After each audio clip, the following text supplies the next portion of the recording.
The wind was a constant, lonely sound on the high prairie in 1883. It worried the dry grass and whispered through the cracks in the log walls of Amos Vance's cabin, a mournful companion to his solitude. For 5 years, since the fever had taken Eleanor and the child that never drew a full breath, silence had settled over the ranch like a shroud, disturbed only by the elements and the necessary sounds of his solitary life: the creak of the saddle, the lowing of cattle, the chop of the axe against stubborn wood. Amos was a man shaped by the land and by sorrow. His hands were calloused and strong, his face weathered and lined, etched with a permanent gravity that mirrored the vast, serious sky above. He didn't seek company, and company rarely sought him. The nearest town, a collection of dusty buildings huddled together like nervous sheep, was a day's ride away, and its inhabitants generally regarded him with a cautious distance. He was the grieving widower, the man who lived alone with ghosts. Some pitied him, some found him unsettling. Most simply left him be. His days were a rhythm of hard work, mending fences, tending the herd, preparing for the harsh winter that was always looming on the horizon, even in the deceptive mildness of early autumn. There was a grim satisfaction in the physical labor, a way to fill the hours and exhaust the body so the mind might find some temporary respite from the ache that was always present, a dull throb beneath the surface of his skin. He ate simple meals alone, read by the flickering light of a single lamp until his eyes blurred, and slept in a bed that felt vast and empty, haunted by the phantom weight of another body. Home was just a place where he endured. The world outside his routine felt distant, a rumor carried on the wind. News of banditry, of tensions with the native tribes, of the relentless push of settlers further west. It reached him in fragments on his infrequent trips to town, stories overheard in the general store, or the saloon he never lingered in. It was a world of trouble he felt no part of, content in his isolation, believing he had nothing left to lose that the world could take. Until the day the world came to his doorstep, carried on the back of his own mare. He had found the horse standing near the creek, riderless, spooked but not injured, a blanket roll still tied behind the cantle. There were drag marks on the ground leading away from the water, and a small, brightly colored scarf caught on a branch. His heart, which he thought had withered to dust, gave a lurch he hadn't felt in years, a sudden, sharp pang of apprehension. He followed the marks, pistol loose in its holster, eyes scanning the sparse trees along the creek bed. The marks led to a small, hidden hollow, where a woman lay huddled with a child against the damp earth. The woman was young, perhaps not much older than his Eleanor had been. Her dress was torn and muddy, her face pale and streaked with dirt, but there was a stubborn set to her jaw, even in exhaustion. Beside her, a little girl, no more than 4 or 5 years old, clung to her skirt, eyes wide and fearful, like a trapped animal. He approached slowly, calling out a low, steady greeting. "Hold on there, I won't hurt you." The woman flinched, pulling the child closer. Her eyes, the color of faded denim, regarded him with intense suspicion. "Who are you?" she asked, her voice hoarse. "Amos Vance. This is my land, your horse. I found it by the creek. What happened?" She hesitated, clearly weighing the danger of him against the danger she had fled. The child whimpered, burying her face in the woman's side. The crossing was swift," the woman said, her gaze flickering towards the creek. "The current swept the horse from under us. We were thrown." It was a lie. The mare was fine, just startled. She had been abandoned, not thrown. But Amos didn't call her on it. He saw the fear in her eyes, the way she protected the child. "You're a ways from anywhere," he said. "My ranch is just over that rise." He gestured with his chin. "You need shelter, food." More hesitation. The woman's eyes searched his face, looking for something he wasn't sure he possessed anymore. Kindness, perhaps, or simply lack of malice. The child peeked out from behind her mother's skirt, her small face smudged, a single tear track cutting through the grime. "We have nothing," the woman said, her voice barely a whisper. "Nowhere to go." He looked at the child, small and vulnerable, and felt a strange, unfamiliar ache in his chest. It wasn't grief, not exactly. It was something else. Responsibility, perhaps. Or the echo of a protectiveness he hadn't allowed himself to feel in years. "Come on," he said, turning. "My place isn't much, but it's dry and warm." The woman, Martha Callahan, he learned later, rose slowly, favoring one leg. She clutched the child's hand tightly. The little girl, Rose, stumbled along beside her small legs struggling to keep pace with the long striding man who had appeared out of the prairie silence. They followed him like two shadows, wary and uncertain, into the unknown safety of his solitary world. The small cabin felt crowded with their presence, even though they took up little space. Martha sat on the edge of the hearth, nursing her injured ankle, while Rose huddled beside her, eyes wide and unblinking, taking in everything. Amos busied himself, starting a fire, warming water, fetching clean cloths, and a simple salve for Martha's sprain. He moved with an economy of motion born of years of working alone, his movements quiet but deliberate. There was little conversation. Martha offered hesitant thanks. Rose said nothing at all, her silence more profound than the cabin's usual emptiness. She watched Amos with an unnerving intensity, her gaze seeming to pierce the wall of stoicism he had built around himself. He avoided her eyes, focusing instead on the tasks at hand. He cooked a simple meal of beans and salt pork, the aroma filling the cabin, a scent that hadn't graced the air for one person alone. They ate in near silence, the clinking of forks against tin plates loud in the stillness. Martha ate slowly, carefully, feeding small bites to Rose. The child ate like she hadn't seen food in days, but her gaze never left Amos for long. After the meal, Amos offered them his bed, taking a blanket and sleeping on the floor near the hearth. He lay awake for a long time, listening to the unfamiliar sounds of breathing in the cabin, the rustle of fabric as Martha shifted, the soft, occasional sigh of the child. It was unsettling, disruptive. He told himself he'd help them get to town in the morning, put them on a stagecoach, then his life could return to its predictable, manageable silence. But morning brought a cold rain that lashed against the cabin walls, turning the prairie to mud. Martha's ankle was swollen and clearly couldn't bear the weight of travel. They were stranded with him. Days turned into a week, the rain lingered, a gray curtain that shut them in. The forced proximity chipped away at the initial, cautious silence. Martha, once she saw he meant them no harm, began to talk, hesitant snippets at first, then longer stories. She spoke of a life that had been difficult, of hardship and loss, but gave few specifics about where she came from or why she was alone with her daughter on the prairie. She spoke of her late husband, a man named Thomas Shaw, implying a past that was complicated, shadowed by dangerous company he kept. She never mentioned the name Callahan, though he knew it was hers. Rose, too, began to emerge from her shell. She was a quiet child, but observant. She didn't chatter like some children he'd seen. Instead, she absorbed, watching Amos with those large, intelligent eyes. She would follow him around the cabin, mimicking his movements as he stirred the fire or mended a piece of tack. Sometimes she would hum softly to herself, a tuneless little sound that was strangely comforting in the silence. She rarely smiled, but when she did, it was a sudden, radiant flash that lit up her whole face.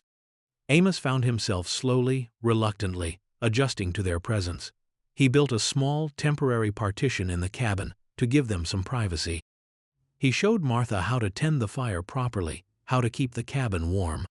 He started bringing back small things from his trips outside, a smooth stone, a feather, a wild flower, and leaving them where Rose would find them. He didn't offer them directly, couldn't quite bring himself to make such overt gestures, but he watched from the corner of his eye as Rose's face lit up with quiet delight. Martha noticed. She saw the small kindnesses, the way he spoke to them, gruff but never unkind, the care he took in making sure they were fed and warm. Her initial suspicion began to soften into gratitude, then something akin to hesitant trust. One evening as he sat reading by the lamp and Martha darned a sock, Rose asleep in the partition corner, she finally spoke about something that had been bothering her. "Mr. Vance," she said softly. He lowered his book. "Amos is fine." "Amos," she repeated, testing the name. "The town. They won't take kindly to me, to us." He knew this already. His few trips to town since their arrival had been met with curious, suspicious glances. Whispers followed him. A man alone suddenly housing a young woman and a child? On the frontier, such things invited speculation, judgment. He was seen as quiet, decent, but this disrupted the established order, the known quantity he had been. "They're just folks talking," he said, though he knew it was more than that. Prejudice was a sharp tool on the frontier, used to cut away anything that didn't fit the narrow mold of what was considered proper or safe. A woman alone, with a child, no man, no clear ties, was immediately suspect. "It's more than talk," Martha said, her voice low. "Where I come from, people like us, we were judged, shunned, or worse." Her gaze drifted towards the door, towards the dark prairie outside, and a shadow crossed her face. It was clear she wasn't just talking about gossip. There was a real fear there, a fear of being found, of being caught. He looked at her, at the quiet strength mixed with vulnerability, and felt a sense of protectiveness rise in him, stronger than the initial reluctant duty. And he looked at the partition where Rose slept, her small, trusting presence, a silent plea. "You're here now," he said, his voice rougher than he intended. "You're under my roof." It wasn't a promise of forever, or a declaration of anything grand. It was just a simple statement of fact. But in the quiet of the cabin, with the wind howling outside and the lamp casting long shadows, it felt like something more. It felt like a stand, a choice. He had offered them shelter from the storm. Now, it seemed, he was offering shelter from the world too. The days that followed solidified the uneasy truce into something warmer, something resembling shared life. Martha, once her ankle healed, insisted on helping with chores, her small hands surprisingly capable with mending and cooking. Rose, less fearful now, began to explore the boundaries of the ranch yard, always staying within sight of the cabin or Amos working. She developed a fascination with the cattle, standing at the fence line, watching them with that intense, quiet observation of hers. Amos found himself talking more, telling them about the land, the cattle, the changing seasons. He even told Martha a little about Eleanor, about the life they had planned, the future that had been stolen. He spoke without the raw pain he usually felt, as if sharing the memories with Martha somehow made them less sharp, less lonely. Martha listened with quiet empathy, offering no platitudes, just the simple gift of bearing witness. One cold afternoon, Martha confided in him, her voice low and hesitant. "Amos," she said, her hands clasped tightly in her lap, "there's something I need to tell you." He waited, sensing the weight of her words. I'm going to have a child." He looked at her slight frame, and saw the subtle curve beneath her dress that he hadn't noticed before, or perhaps hadn't allowed himself to see. The news landed softly, a quiet ripple in the pond of his life. It wasn't the shock it might have been weeks ago. Their presence had already changed his world. This was simply another layer to the transformation. "The father?" he asked, his voice neutral. Martha looked away, her gaze fixed on the fire. "Thomas, my husband. He died some months ago. It was complicated." She paused, choosing her words carefully. "He wasn't. He had ties to men who live outside the law." The shadow he had glimpsed before, the fear in her eyes, suddenly had a name. Outlaws. That explained the haste, the fear of being found, the lack of clear explanation for her journey. It explained the danger she had alluded to, the worse than just being shunned. "Are they looking for you?" he asked, his gaze sharp. She nodded, a small, tight movement. "I think so, Thomas. He had something of theirs, or knew something. I don't know the details, but I knew I had to get Rose away, far away." Her voice trembled slightly. "I thought if I disappeared maybe they would give up." A pregnant woman alone on the prairie, fleeing outlaws. The picture was stark, dangerous. His quiet life, the one he thought was immune to further pain, was suddenly exposed, vulnerable. He could tell her to leave, to take her chances elsewhere. It was the sensible thing, the safe thing. It would return him to his silence, his solitude. But then he looked at Rose, drawing pictures in the dust near the hearth with a stick, humming her tuneless song. He looked at Martha, her face etched with worry but resolute. He remembered Eleanor, and the child he never held. "You stay here," he said, his voice firm. "It's safer than being out there." Martha's eyes, wide with apprehension, filled with a sudden, overwhelming relief. "Amos, thank you." "Don't thank me yet," he muttered, already thinking.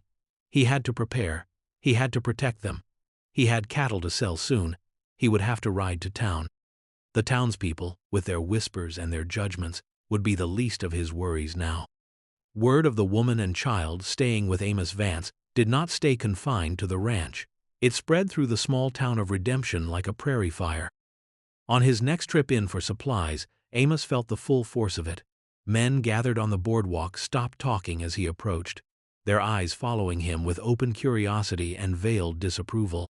Women pulled their skirts aside as he passed in the general store. Mr. Abernathy, the storekeeper, a man with a perpetually sour expression, eyed him over the counter. "Hear you got company out at your place, Vance." Amos met his gaze levelly. A woman and her child, stranded, taking shelter. "Stranded, you say?" Abernathy's voice held a clear note of skepticism. "Come a mighty long way to be stranded out here." They needed help. "Plenty of folks need help," another man chimed in from near the Cracker Barrel, a local rancher named Garrett Shaw, known for his narrow mind and loud opinions.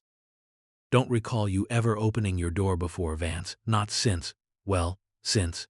He trailed off, referencing Eleanor, the unspoken grief Amos carried, a public spectacle for them to dissect. "They're decent folk," Amos said, his voice tightening. Shaw laughed, a harsh, unpleasant sound. "Decent? A woman alone with a child appears out of nowhere. Don't sound decent to me, sounds like trouble." Amos felt his fists clench. He wanted to strike the man, to silence the ugly insinuation, but he knew that would only make things worse for Martha and Rose. It would confirm the town's prejudices.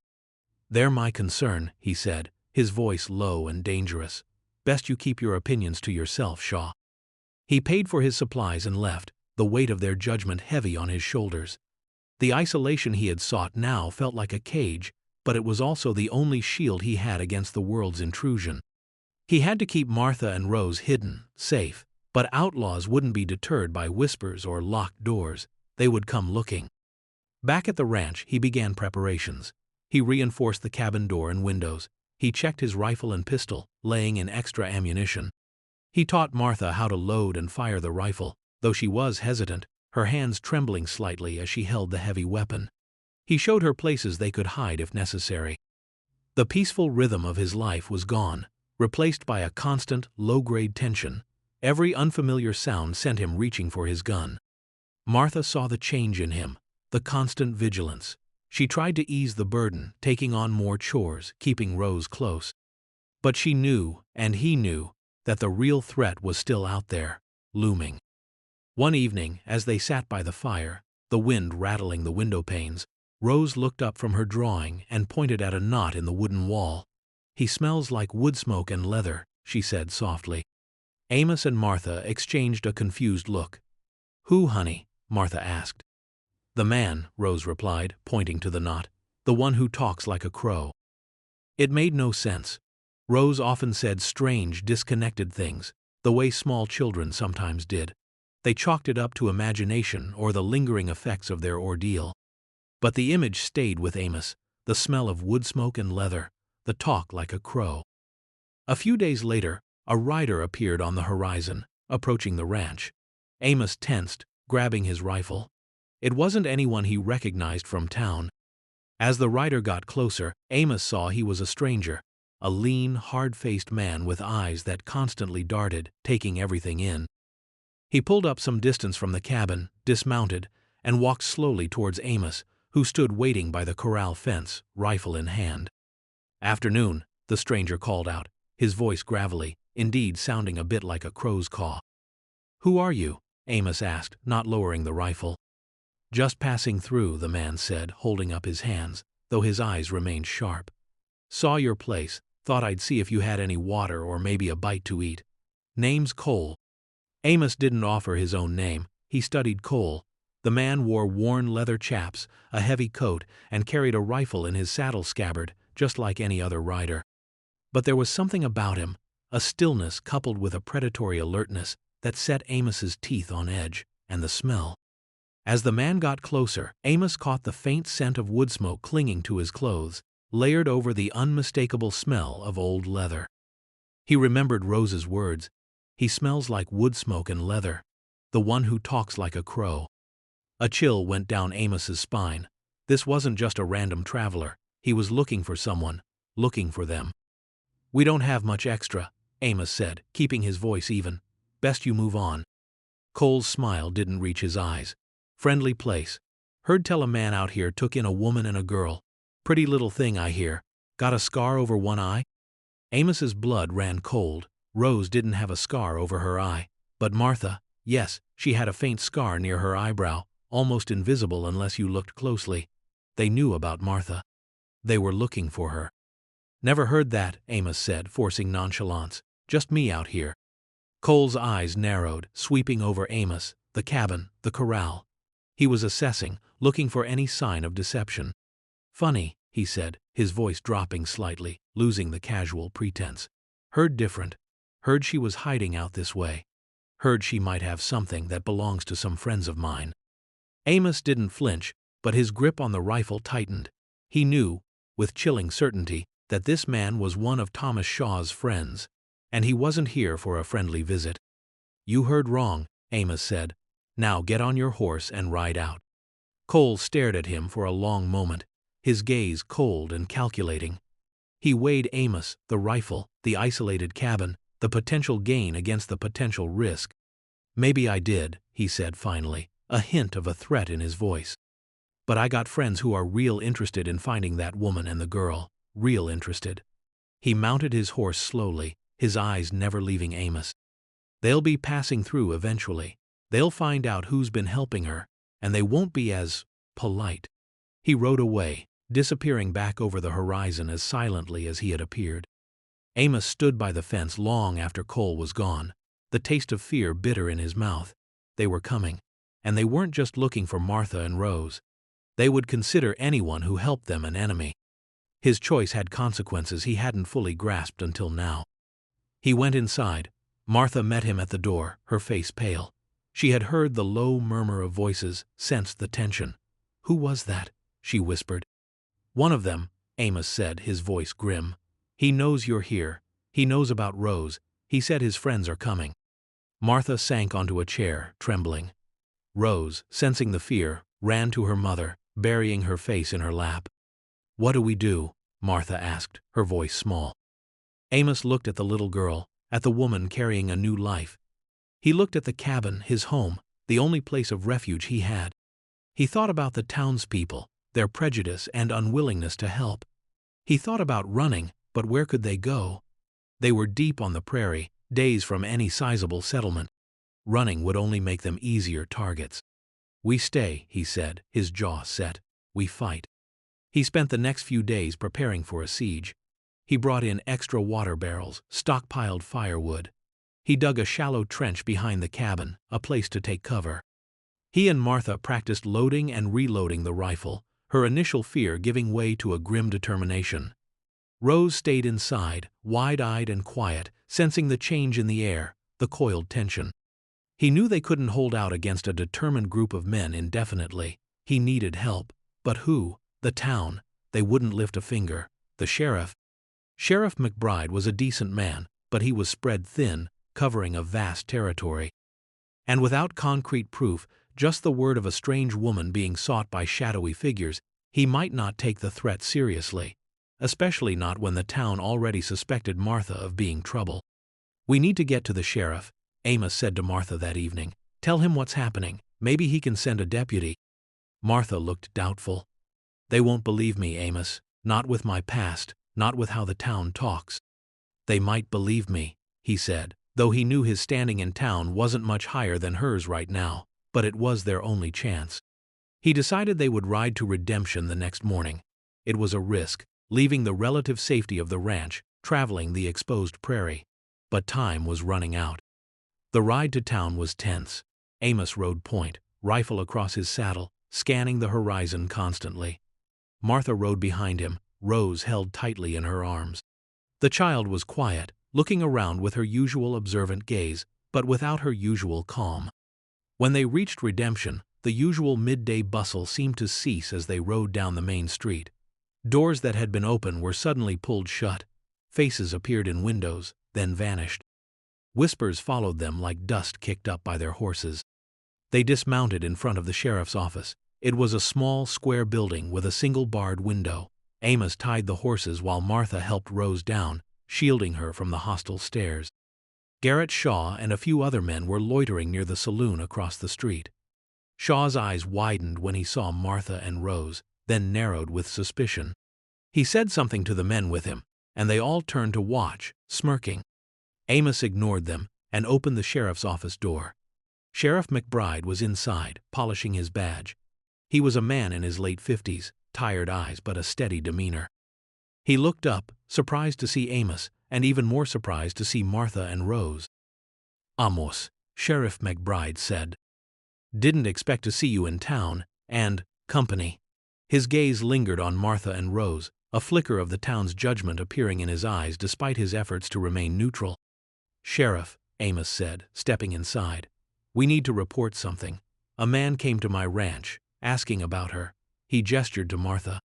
"He's with a group of outlaws. They're coming for her and the girl." Sheriff McBride leaned back in his chair, his expression skeptical. "Outlaws? What kind of outlaws, Amos? This woman, she got a name?" "Martha Callahan, and her daughter Rose." At the sound of the name Callahan, the sheriff's expression hardened noticeably. The name was known, associated with trouble in some parts of the territory. "Callahan," he repeated, his voice flat. "There's been talk about you, woman, about your husband, about the company he kept." He looked at Martha, his gaze sharp with suspicion. "Seems like trouble follows you." Martha flinched, pulling Rose closer. "He's dead, Sheriff, and I just want to be left alone, but his friends, they think I have something of theirs, or they just want revenge." "And you expect me to believe a story like that?" Sheriff McBride said, standing up. "A woman appears out of nowhere, claims outlaws are after her. Sounds like something out of a dime novel, or maybe you're running from the law yourself." The men across the street had drifted closer, standing near the open door, listening and grinning. Garrett Shaw snickered. "Told you, Sheriff, trouble, maybe she's one of them herself." Amos turned, his anger boiling. "They're just scared, Sheriff. She's pregnant, for God's sake, there's a child." Sheriff McBride looked at Martha's slight frame again, a flicker of something unreadable in his eyes, but the skepticism remained. "Pregnant? That complicates things, but doesn't make your story any more believable, Callahan." He turned back to Amos. "Amos, you've been alone a long time. Maybe you're not thinking straight. Taking in strays, it ain't always wise." He gestured towards Martha and Rose dismissively. "They're likely more trouble than they're worth. Best you let me sort this out. Maybe send them on their way." "Send them on their way?" Amos repeated, incredulous. "Into the path of men who want to kill them?" "If they're really outlaws," the sheriff said slowly, "they'll be long gone by the time I could ride out there and find them. And if they ain't, well, you've been fooled, Amos." He sighed. "Look, Amos, I got a town to keep safe. I can't go chasing shadows just because a woman shows up with a wild story." The men outside chuckled openly now. Shaw called out, "Yeah, Amos, get back to your cows. Leave the fancy women to us." Amos took a step towards them, but Martha grabbed his arm, her fingers digging into his skin. "No, Amos, don't. It won't help." She looked at Sheriff McBride, her face a mask of desperation. "Please, Sheriff, they're dangerous men. They'll hurt innocent people to get what they want." Sheriff McBride hesitated, watching the men outside, aware of the audience. His authority, his reputation, depended on appearing in control, on not being swayed by what the town considered suspect. "Ma'am," he said, his voice firm, "I appreciate your concern, but I need more than just your word. I need proof, something solid." It was a wall they couldn't break through. The town's prejudice, the sheriff's caution, Martha's past, it all conspired against them. They were alone. Just then, Rose, who had been standing silently beside Martha, listening intently, spoke up. Her small voice, quiet but clear, cut through the tension in the room. "The Crow Man," she said, looking at the sheriff. Sheriff McBride looked down at her, surprised. "The Crow Man, little one?" "Yes," Rose said, nodding seriously. "He smelled like wood smoke and leather." She paused, then added, "And he had a bird on his arm, a black bird." Amos frowned. A bird? He hadn't seen any bird on Cole's arm. Rose's imagination, perhaps. But Martha gasped softly. Her eyes flew open in sudden understanding. "The tattoo," she whispered. Sheriff McBride's head snapped up. "What tattoo? What are you talking about?" "Thomas, my husband," Martha stammered, her mind racing. "He knew a man, one of the men he rode with. He had a tattoo, of a crow, a big black crow on his forearm." Sheriff McBride was listening now, his skepticism momentarily forgotten. "A crow tattoo, you're sure?" "Yes," Martha said more firmly. Thomas saw at once when his sleeve was rolled up, said it was a kind of mark for their group. She looked at Rose, amazed. "Rose, how did you see that?" Rose shrugged, her gaze distant, as if remembering. "When he put his hand on the fence," she said simply. "His sleeve was pulled up a little." Amos's mind flashed back to Cole's visit. The man had leaned on the corral fence for a moment, his sleeve perhaps shifting. Rose, with her quiet, unnerving observation skills, had seen something he had missed completely. Sheriff McBride's gaze went from Martha to Rose, then back to Amos. The pieces were starting to fit. A man who smelled of wood smoke and leather, who talked like a crow, asking about a woman connected to a known outlaw, a woman whose deceased husband was associated with a group marked by a crow tattoo. It was specific, too specific to be pure coincidence or a child's fantasy.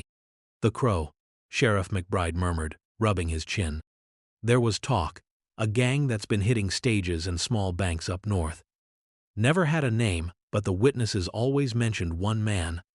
Tall, raspy voice, and a distinctive mark." He looked at Rose again, really looked at her, seeing not just a frightened child but a witness. "A crow tattoo on his forearm." He turned to Martha. "Your husband, Thomas Shaw. What was his connection to these men?"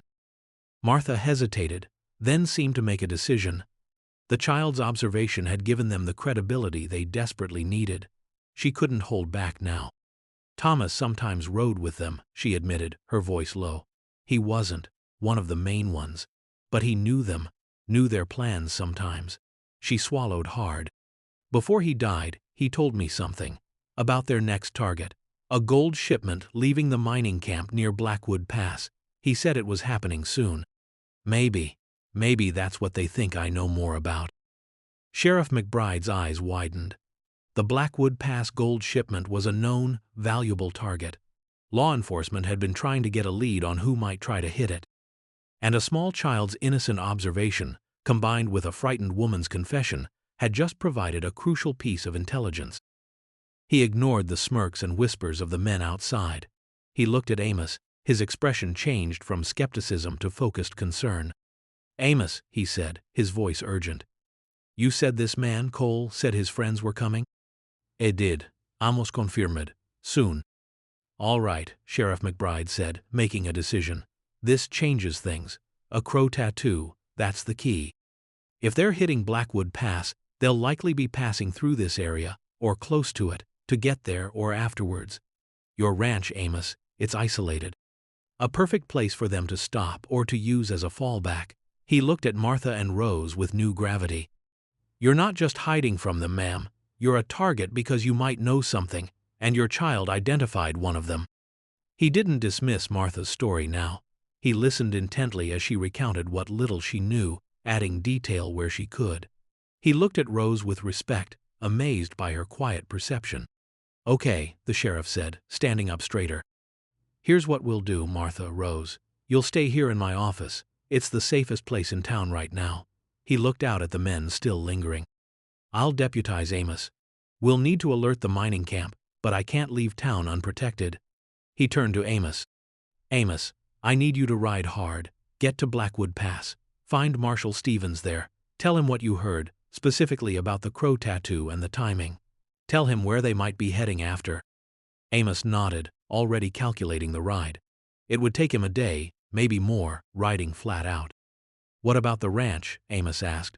"If they think she's there, they might go there first." "I'll send a couple of men out there," Sheriff McBride said, though his gaze was troubled. His resources were few. "And I'll see about organizing a posse here. If these men show up in Redemption looking for her, we'll be ready." He looked at the men outside. "This whole town needs to understand the kind of trouble that's coming, and who helped prevent a massacre." The men outside, overhearing the change in the sheriff's tone, the mention of a posse and massacre, exchanged nervous glances. Garrett Shaw's smirk had vanished, replaced by a look of grudging awe and apprehension. The dismissed woman and child, the object of their scorn, had just uncovered a threat far greater than any of them had imagined. Amos looked at Martha and Rose. Martha's face was still pale, but there was a flicker of courage in her eyes. Rose clutched her mother's hand, but she looked at Amos with a quiet, trusting gaze that made his heart ache. "You'll be safe here," Amos said to Martha. "Sheriff McBride will protect you." "Be careful, Amos," she said, her voice soft. He nodded, then turned and strode out of the office. He ignored the stares and averted gazes of the townspeople. Their judgment no longer mattered. What mattered was getting to Blackwood Pass and protecting the quiet woman and the observant child who had cracked an outlaw's code and shattered his solitude forever. The ride to Blackwood Pass was grueling, a test of endurance for both Amos and his horse. He pushed hard, the urgency of his mission a constant spur. He rode through the night, guided by the stars, the cold prairie air biting at his skin. His mind replayed Rose's words, Martha's confession, the sheriff's sudden shift in demeanor. The quiet child, seeing what grown men, blinded by prejudice and preoccupation, had missed.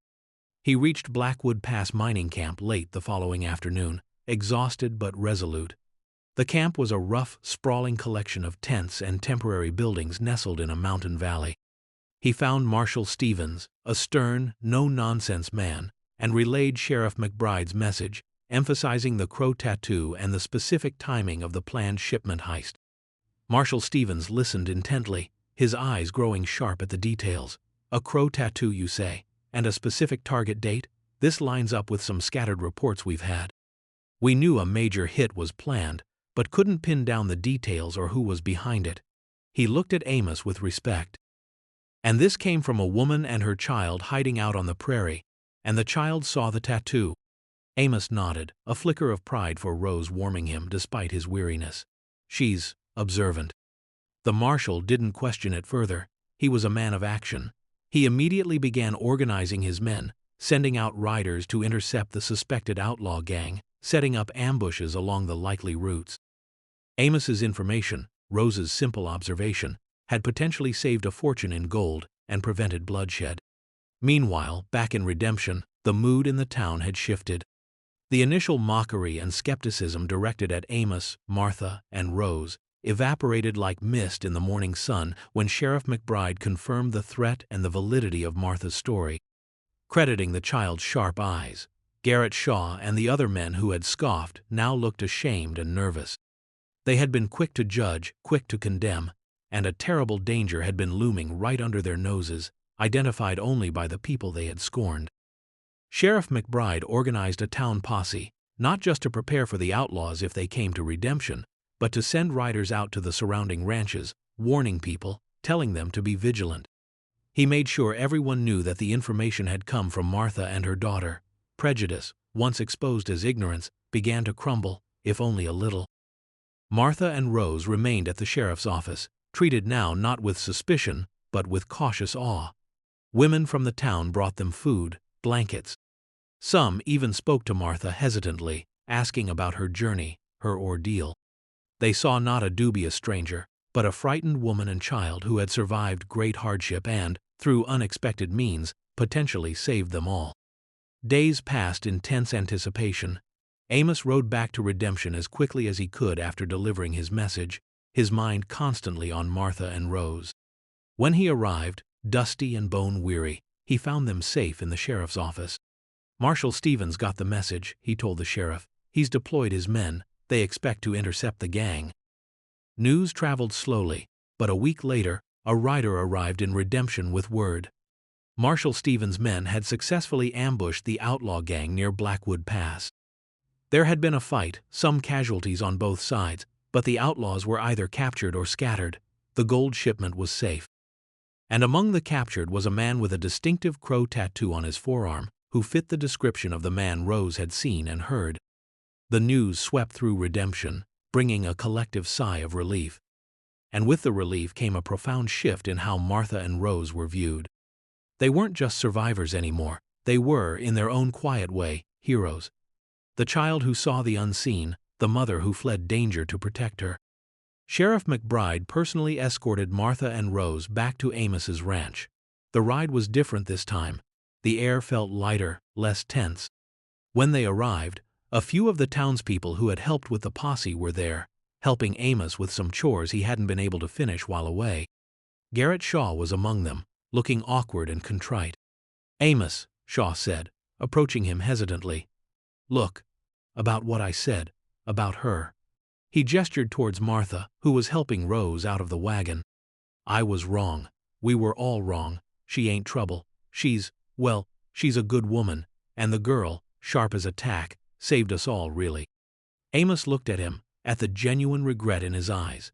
Prejudice wasn't erased overnight, but this was a start, a crack in the wall.